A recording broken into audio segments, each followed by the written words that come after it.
우리는 계속해서 주일마다 요한복음을 같이 이렇게 나누고 있습니다. 특별히 우리가 보고 있는 내용들이 예수님의 그 다락방 광화라는 그 내용인데요. 13장부터 그 내용이 쭉 시작이 되고 있습니다. 특별히 보면 예수님이 최후의 만찬을 사랑하는 제자들과 함께 다락방에서 가지시고 식후에 예수님께서 또 사랑하는 제자들의 발을 다 씻겨주지요. 그러면서 13장 14절을 보면 내가 주와 또는 선생이 되어 너희 발을 씻었으니 너희도 서로 발을 씻어주는 것이 옳다. 섬기라는 것입니다. 이런 이제 마지막 부탁의 말씀을 예수님이 쭉 하시면서 또 새 계명을 너희에게 내가 이른다. 그러면 하시면서 34절에 보면 서로 사랑하라. 내가 너희를 사랑한 것 같이 너희도 서로 사랑하라. 너희가 서로 사랑하면 이로써 모든 사람이 너희가 내 제자인 줄 알리라는 이런 말씀도 이제 새로운 계명, 사랑하라는 이 사랑의 계명도 이제 말씀을 쭉 하십니다. 그러면서 또 14장에 가서 너희는 마음에 근심하지 마라. 하나님을 믿으니 또 나를 믿어라.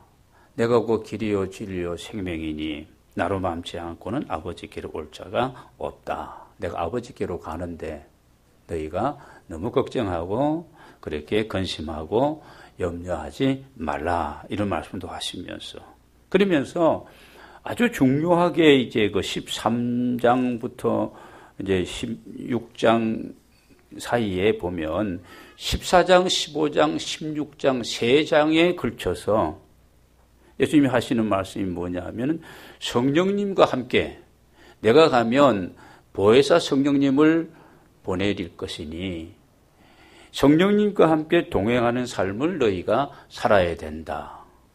이 말씀을 이제 하는 겁니다. 그런데 여러 말씀을 하시는 중에 특별히 이 성령 보혜사, 이 보혜사 성령님에 대한 말씀을 참 많이 하셨는데 왜 그러면 이렇게 예수님이 강조하시고 또 말씀하시고 더 말씀하셨을까? 이것만큼 중요한 것이 없기 때문에 그런 겁니다. 그래서 내가 가고 난 다음에 자, 구약에는 우리가 성부시대라 그러잖아요. 우리가 이제 주님이 오셨을 때 성자시대라 그러고 주님이 죽으시고 부활하시고 성천하시고 난 이후 시대를 우리가 성령시대라고 얘기하는데 그러니까 주님이 지금 죽으심을 앞두고 있는 그 상황 속에 마지막 제자들과의 만찬을 마치시고 뭐 제자들 여러 가지 말씀을 훈련하시면서 양육하셨지만 마지막으로 사랑하는 제자들만 같이 하면서 그들에게 지금 핵심적인 그런 말씀을 하시는데 다가올 시대는 내가 성천하고 난 다음에 다가올 시대는 어떤 시대라는 겁니까? 성령의 시대가 열릴 것이다. 그래서 성령 강림에 대한 약속을 하시면서 시간이 별로 없거든요. 시간이 없으면 제자들과 함께할 시간이 없는 거예요. 그러니까 마지막으로 사랑하는 제자들에게 아주 중요한 이 성령에 대한 부분을 말씀하십니다. 우리가 잘 아는 대로 사도행전 1장 4절도 보면 부활하신 예수님이 사랑하는 제자들을 만나죠. 만나면서 그러면서 그들에게 성천하시기 전에 부탁한 내용도 뭐냐 하면 야 너희들 예루살렘을 떠나지 말고 아버지의 약속하신 것을 너희가 기다려야 된다. 사도들과 함께 모이사 그들에게 분부하 이르시되 예루살렘을 떠나지 말고 내게서 들은 바 아버지의 약속하신 것을 기다리라는 겁니다. 그만큼 최후의 죽으심을 앞두고 제자들에게 강조하셨고 여러 번 계속해서 14장, 15장, 16장 계속해서 반복적으로 말씀하는 거예요. 그러면서 성천하시기 전에도 사도들과 함께 모인 자리에서 예루살렘 떠나지 말고 너희가 내가 강조했지 않았느냐? 내게 들었지 않았느냐? 아버지의 약속하신 그 보혜사 성령을 너희들이 기다려야 된다는 말씀을 이제 쭉 하십니다. 여러분, 왜 그렇게 그러면 예수님이 성령에 대해서 이렇게 성령님과 함께하고 내 안에, 그리고 너희가 내 안에, 내가 너희 안에, 그리고 그것은 곧 내가 거룩하신 주의 영으로 너희와 함께하겠다고 말씀하셨는가? 이 성령이 우리 안에서 여러분 충만하고 내가 성령의 사람으로 변화되어질 때에 우리가 바른 신앙생활이 가능하기 때문에 그렇습니다. 그러니까 참된 신앙은 어디서부터 시작이 되어지느냐? 하나님의 영이 우리 안에 임하고 내가 변하여서 새로운 피조물이 되어지고 물과 성령으로 거듭나는 이런 과정을 통해서 새로운 신앙생활과 새로운 삶이 우리에게 열리게 되고 시작되어진다는 말씀입니다. 그러니까 여러분, 우리 기독교 신앙은 무대뽀로 신앙생활하는 거, 막무가내로 그냥 밀어붙여서 뭘 어떻게 하고 막 기도도 밀어붙이는 식으로 안 되면 막 금식하고 안 되면 죽자 사자하고 그게 아니라는 겁니다. 여러분, 하나님을 우리가 어떻게 우리의 어떤 이런 방법을 가지고 우리가 어떻게 해서 하나님을 우리가 어떻게 변화시켜서 나의 어떤 목적을 내가 달성해야 되겠다라고 생각하는 것은 정통적인 신앙이 아니에요. 무슨 신앙이 그런 신앙을 기복주의 신앙이라고 얘기하는 겁니다. 하나님은 변하는 분이 아니십니다. 우리의 요청에 따라서 하나님이 이랬다 저랬다 하고 그런 분이, 하나님은 영원히 변치 않으신 동일하신 그런 하나님이십니다. 우리는 오직 그분의 영광과 권세와 그 위엄에 대해서 우리가 찬양해야 되고, 우리는 하나님 앞에 예배하는 자들로서 그분의 뜻이 무엇인지를 우리가 간파하고 그분이 기뻐하는 삶을 내가 살아가는 것이 우리 인간의 도리이고 우리의 본분이고 우리의 책임입니다. 우리가 오해하면 안 되는 부분이 그런 부분입니다. 그러면 하나님은 변치 않으시는 분이신데 그 하나님의 계획은 어떤가? 그 하나님의 계획은 선하신 계획이고 그 하나님이 도모하시는 모든 일들은 완전하신 하나님이십니다.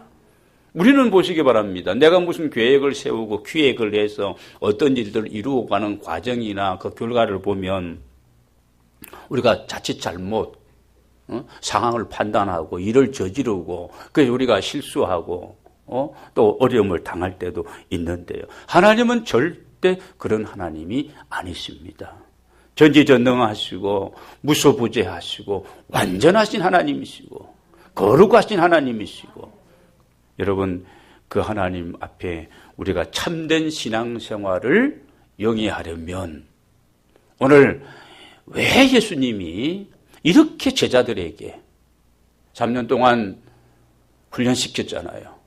그 수많은 사람들 가운데 12명을 뽑아가지고 집중적으로 교육한 거예요. 말씀으로 교육하고 또 기사와 이적을 보여주며 당신이 메시아인 것을 각인고 확인시켜 주면서 그랬던 그 주님이 떠나시기 전에, 부활 승천하시기 전에 왜 그렇게 성령님에 대해서 기다려라, 사모해라, 그 보혜사 성령, 그 진리의 성령에 대해서 강조를 하셨는지, 이런 이유 때문입니다. 여러분, 우리는 우리의 신앙을 한번 점검해 볼 필요가 있습니다.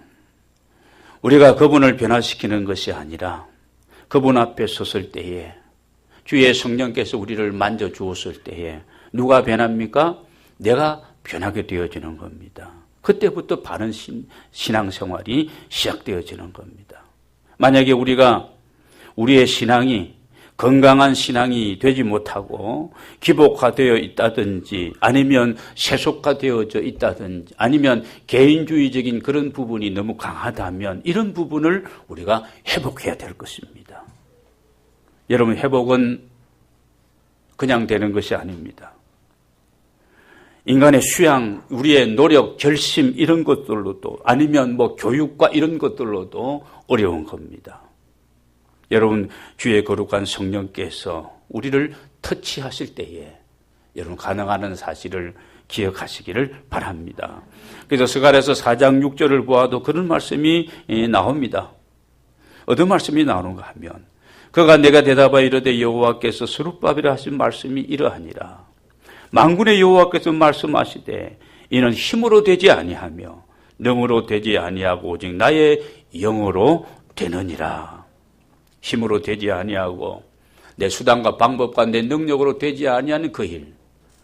주님 앞에 우리가 바른 신앙을 갖고 성령의 여러분 도우심을 입으면서 진리의 성령이 내 안에서 역사하시면 가능하다는 사실을 믿으시기를 바랍니다.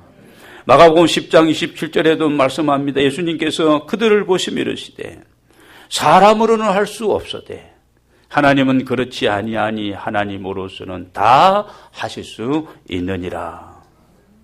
여러분, 누구든지 그리스도 안에 있으면 우리가 이렇게 성령 안에 있으면 새 사람이 되어지고 우리가 새로운 사람으로서의 어떤 이런 삶을 영위해 갈 수가 있는 줄로 믿습니다. 그래서 우리가 하나님 안에 있으면 내가 정말 어렵고 힘들었던 그 일들 여러분 얼마든지 가능할 수 있다는 것. 단 내게 능력 주시는 그 하나님 안에서 가능하다는 것입니다. 그래서 성령 충만하면 다시 요약합니다.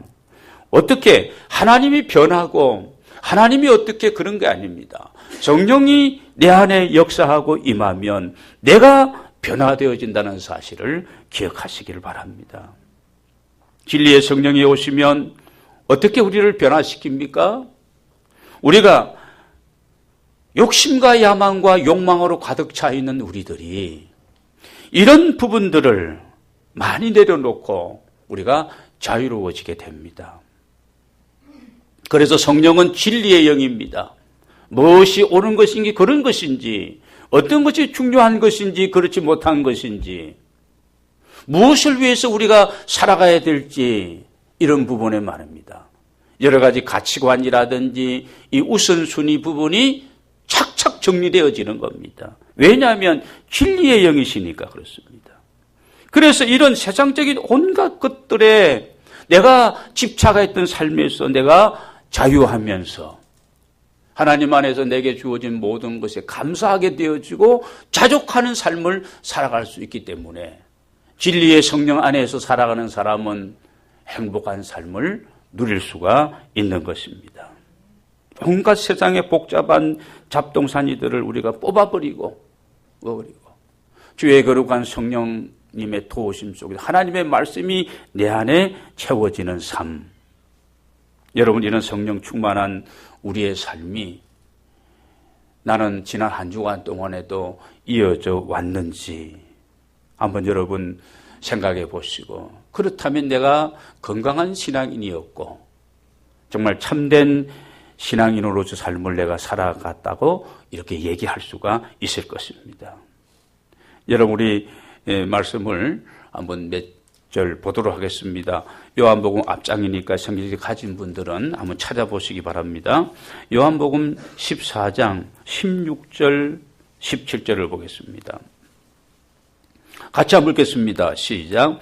내가 아버지께 구하겠으니 그가 또 다른 보혜사를 너희에게 주사 영원토록 너희와 함께 있게 하시리니 그는 진리의 영이라.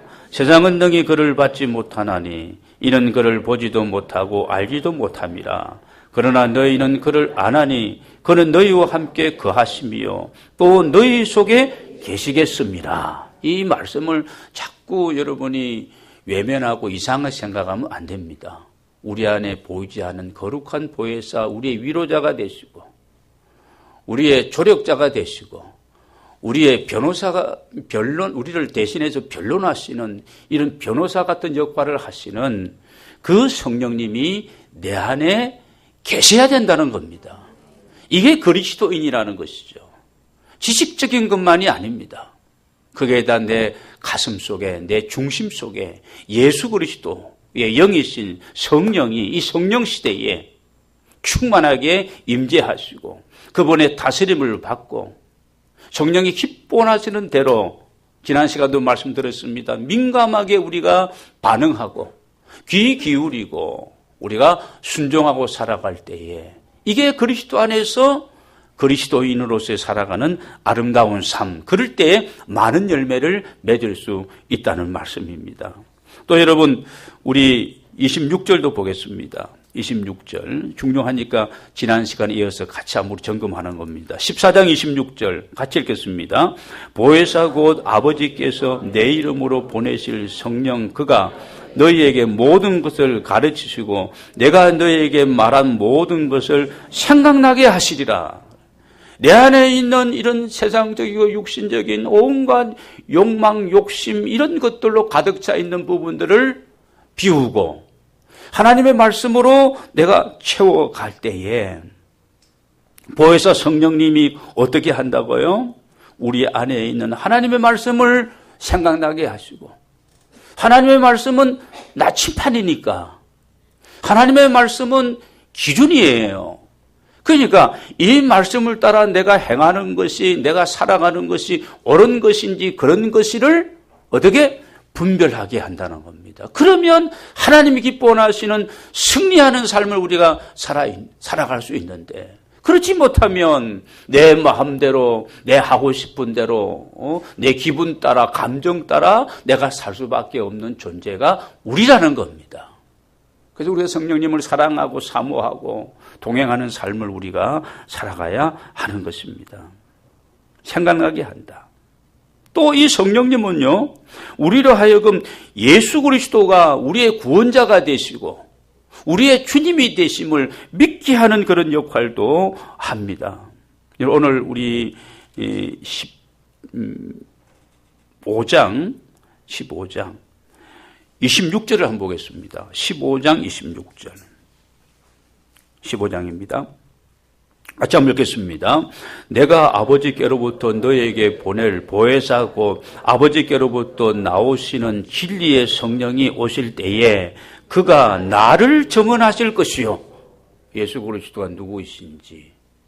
누가? 보혜사 성령이 자꾸 이렇게 알게 하시고 믿게 하시고 고백하게 만드는 역할을 누가 한다고요? 성령이 만든다. 그래서 여러분 보세요. 우리가 하나님을 아버지라고 부르는 거, 여러분 예수 그리스도를 나의 어떤 구원자로 내가 고백하는 거, 영접하는 거, 이것이 여러분 그냥 되어지는 것이 아니라 누가? 하나님의 영이시고 예수님이 그렇게 강조한 보혜사 성령이 내 안에서 여러분 역사하니까 내가 하나님 앞에 기도하게 만들고 예배하게 만들고 주의 이름을 부를 수 있도록 여러분 이런 역할을 누가? 성령님이 하신다는 말씀입니다. 또 여러분 오늘 16장 오늘 우리 13절을 보겠습니다. 13절 오늘 본문의 말씀입니다.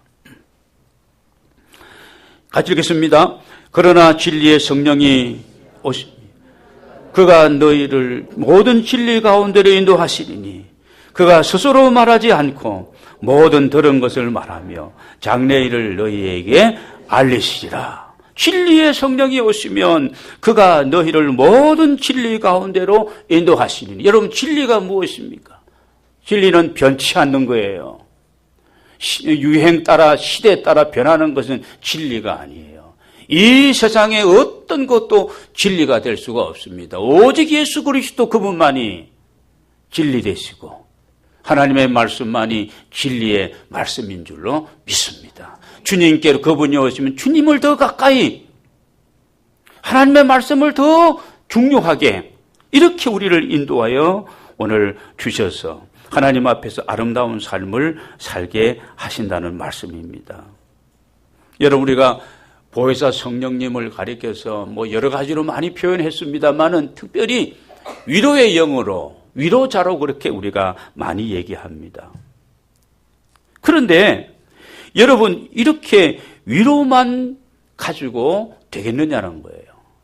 우리가 자녀들을 양육할 때에 우리가 지금 이 인생이 되도록 우리가 지금 생활해 왔는데 우리가 만약에 위로만 받고 보호만 받고 자라왔다면 어떻게 되겠습니까? 아주 유약하고 연약한 인격체밖에 되지는 않을 것입니다. 그럼 뭐가 필요하겠습니까? 위로도 필요하지만 책망도 필요하다는 겁니다. 자, 그러면 다시 오늘 우리 본문 7절에 올라가서 한번 7, 8절을 같이 읽겠습니다. 7, 8절 시작.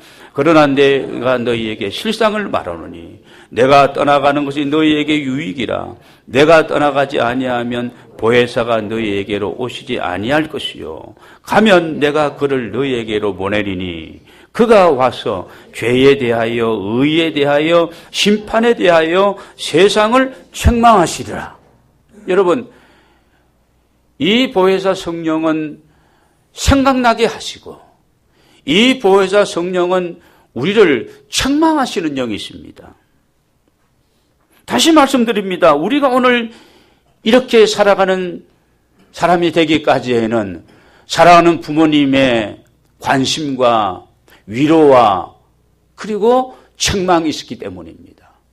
또는 여러분을 사랑하는 스승이라든지 이런 분들의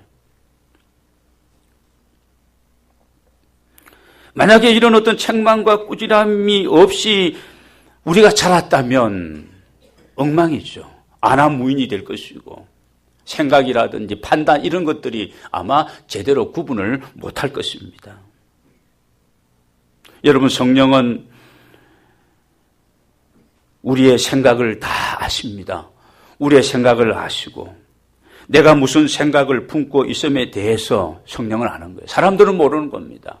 사람들은 행위로서 드러난 그 결과를 보고 잘못됐다 이렇게 책망하지만 성령님은 우리가 지금 무슨 생각을 어떻게 품고 있는가도 다 감찰하시는 영이시거든요. 우리를 책망하시는 겁니다. 때문에 우리가 보시기 바랍니다. 그래서 귀를 기울여야 돼요. 죄라는 것이 무엇입니까? 우리 마음에서부터 생각하는 것 자체가, 마음 먹는 것 자체가 아직 행동화시키지 않은 것 자체도 우리가 죄로 우리가 생각할 수가 있는 겁니다.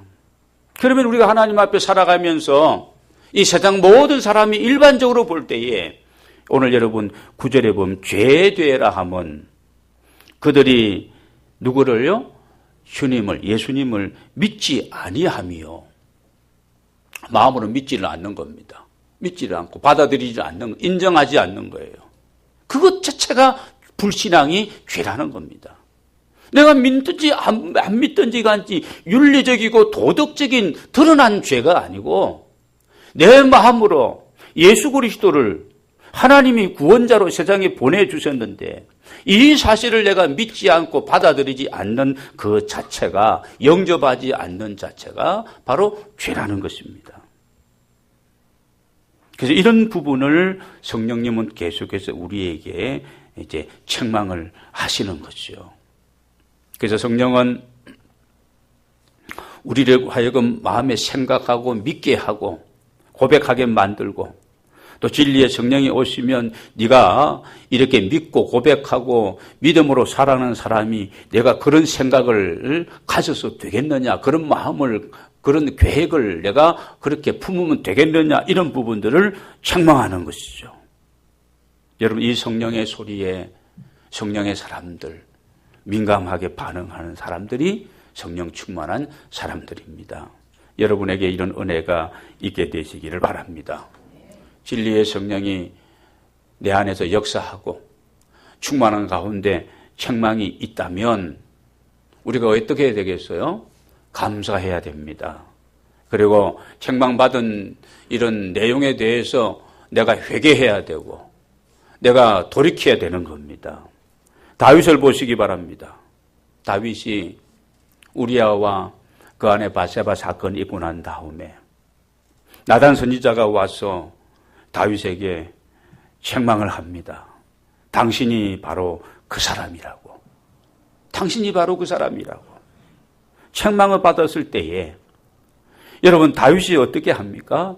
회개하면서 그렇습니다. 내가 바로 그 사람입니다. 내가 죽을 죄를 지었습니다. 하나님이 내게 이런 큰 은혜를 주셨고 이런 자리를 베풀었고 양측이 목동이었던 내가 하나님이 이렇게 하셨는데 내가 정말 못할 일을 했습니다.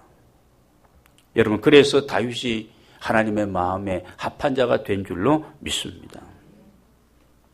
베드로도 여러분 생각해 보시기를 바랍니다. 가장 수제자였던 믿었던 베드로가 예수님의 십자가 사건을 앞에 두고 부인하고 저주하고 맹세하며 3번이나 어린 여자 비자 앞에서 그렇게 그가 망가져 버립니다. 주님이 하신 말씀이 생각나게 됩니다. 새벽녘에 닭이 우는데 내가 닭 울기 전에 새벽 닭 울기 전에 내가 3번 나를 부인하리라는 그 말씀이 생각나서 달개의 울음소리를 듣고 그가 가슴을 치고 통곡하고 회개하고 돌아서서 그는 위대한 하나님의 일꾼으로서의 삶을 살아갈 수 있었던 것입니다. 성령의 역사인 줄로 믿습니다. 여러분, 오늘 우리가 예배를 드리면서 우리는 성령의 도우심으로 이렇게 교회에 나와서 신앙을 같이 고백하고 예배하는 자들이 되었습니다. 성령께서 오늘 우리의 마음을 향하여 여러분 하시는 말씀이 있다면 그 말씀 우리가 받아들이고 내가 구원받은 자로서 내가 이르리란 자로서 내가 이렇게 살아서 되겠느냐, 내가 세상 사람들같이 똑같은 것을 추구하고 똑같은 수단 방법을 동원해서 그렇게 내가 살아서 되겠느냐. 여러분, 이런 주님의 음성이 있다면 어떻게 해요? 우리가 생각나게 하고 깨닫게 만든다면 또 책망하신다면 그 음성을 듣고 우리가 돌이키고 회개하게 될 때에 하나님이 우리에게 놀라운 은혜를 베풀어 주셔서 새롭게 하시는 축복이 있게 될 줄로 믿습니다. 마지막으로 오늘 말씀 13절을 다시 봅니다. 진리의 성령이 오시면 그가 너희를 모든 진리 가운데 인도하시리니 그가 스스로 말하지 않고 오직 들은 것을 말하며. 여러분, 진리의 성령이 충만한 하나님의 사람들은 함부로 말하지를 않습니다. 해야 할 말이 있고 하지 말아야 할 말을 가려서 하게 된다는 겁니다. 왜냐하면 성령께서 기뻐하는 대로 우리가 순종해야 되는 겁니다. 그래서 우리가 보시기 바랍니다.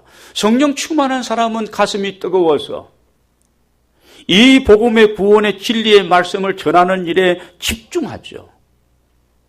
사도행전에 나오는 새 방언을 말하며 하는 것도 여러 가지로 해석을 할 수 있습니다만은 그 새 방언이라는 것은 내가 성령으로 거듭나서 새 사람이 되기 전에 내가 그냥 마구 쏟아내던 이런 어떤 세속적인 언어들을 내가 정리하고 정말 진리의 성령이 충만한 하나님의 사람으로서 진리는 무엇입니까? 예수 그리스도와 말씀인데 이런 복음을 전하는 이런 새로운 우리가 언어 생활 바뀌어지는 것이죠. 오늘 보면 함부로 말하지 않고 스스로 말하지 않고 오직 들은 것을 말하며 성령이 내 안에서 예민하게 지금 음성을 들려주실 때에 그 들은 것을 주님으로부터 내가 듣게 된 것을 내가 말한다는 겁니다. 여러분, 우리가 이 설교 시간에 이 말씀의 강론을 통해서 이 선포되는 이 하나님의 말씀 안에서도 그런 겁니다. 각자에게 주어지는 그 어떤 또 말씀하시는 바가 다 다를 수가 있겠죠. 왜냐하면 내 삶의 형편과 내가 살아가는 그런 어떤 삶의 자리가 그 모든 것이 다 다르기 때문에 그렇습니다. 때문에 우리는 어떻게 보면요, 이 듣는 훈련도 우리가 참 중요합니다. 우리가 부르짖어 간절하게 큰 소리로 우리가 그렇게 기도하는 것도 필요하고 하나님 앞에 또 조용히 말씀을 묵상하면서 이렇게 우리가 내 안에서 진리의 성령께서 또 말씀하시고 이런 소리도 우리 듣는 훈련이 우리에게 필요한 겁니다. 엘리야가 호렙산에 올라가서 바알 선지자와 더불어 영적인 전쟁을 벌입니다. 그래서 이 엘리야가 거기서 승리하고 난 다음에 또다시 로뎀나무 아래에 도망가가지고 죽기를 하나며 이제는 사역도 그만하겠습니다. 기진맥진한 가운데 있었습니다. 그때 하나님이 엘리야를 찾으셨어. 내가 너에게 말을 할 테니 한번 들어보아라. 내 소리를 들어보아라. 그래서 하나님이 임재하시는 역사가 막 폭풍 가운데 막 바위가 쪼개지고 갈라지는 막 이런 현상이 막 보이게 되는 겁니다. 막 땅이 진동하는 지진도 일어나게 되는 겁니다. 온 땅이 흔들립니다.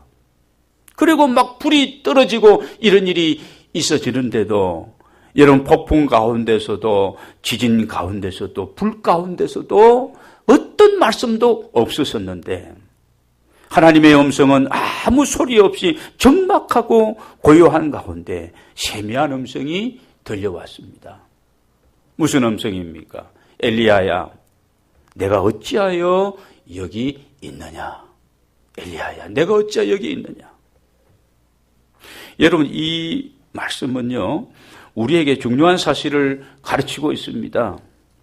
내 삶이 너무 분주하고 내 소리가, 내 주장이 너무 크다 보면은 내 욕심과 내 야망이 너무 나를 사로잡고 있을 때에 그러면 주님의 세미한 성령의 진리의 영이신 성령이 내 안에서 하시는 세미한 음성을 내가 듣기가 어렵다는 겁니다. 여러분, 오늘 우리가 진리의 성령 안에서 주님, 내가 하고 싶은 말만 하는 것이 아니라 주님 안에서 이 성령께서 내 안에서 말씀하시는 것을 우리가 듣고 하나님 안에서 그 음성을 쫓아서 우리가 행하는 또 말하는 저와 여러분이 되기를 원합니다. 그리고 오늘 13절 끝을 보겠습니다. 들은 것을 말하며 장래일을 너희에게 알리시리라. 여러분, 진리의 성령 안에 있는 성령 충만한 사람은 장래일, 우리가 미래를 바라보면서 우리가 살아가야 됩니다. 우리는 이 세상을 살아갈 때에 우리의 시선을 어디에다 고정시키고 사느냐? 바로 내 눈앞에 있는 것만을 바라보고 사느냐? 아니면 먼 곳을 바라보고 사느냐? 뒤를 바라보고 추억하며 사느냐? 아니면 미래를 우리가 바라보며 오늘을 사느냐? 이게 중요한데요. 여러분, 우리는 보시기 바랍니다. 우리는 진리의 성령 안에서 사는 사람은 미래를 향해서 우리가 오늘을 사는 사람들인데, 그럴 때에 여러분, 우리의 광야 인생을 살아갈 때 힘든 고난의 순간도 이겨나갈 수 있고, 또 우리가 믿음의 용사로서의 이런 승리하는 삶을 살아가는 것은 현재를 바라보고 과거를 추억하며 사는 사람은 안 됩니다. 미래를 향해서 가난을 바라보고 살아가는 사람이 광야의 삶을 승리할 수가 있는 것입니다. 여러분의 삶이 주님 앞에서 정말 영혼을 사모하고 살아가는 이런 삶이 되시기를 바랍니다. 하나님의 나라를 확장해 나아가는 일에 성령께서 역사하는 대로 나의 가정을 통해서, 나의 직장과 사업을 통해서 진리의 성령님과 함께 생각나게 하시고 책망도 하시고, 또 우리로 하여금 뭔가를 음성을 들려주시고 우리를 미래의 장래를 향해 바라보게 하시는 그 성령님과 함께 여러분의 삶이 아름답고 행복한 승리하는 삶이 되시기를 주의 이름으로 축원합니다.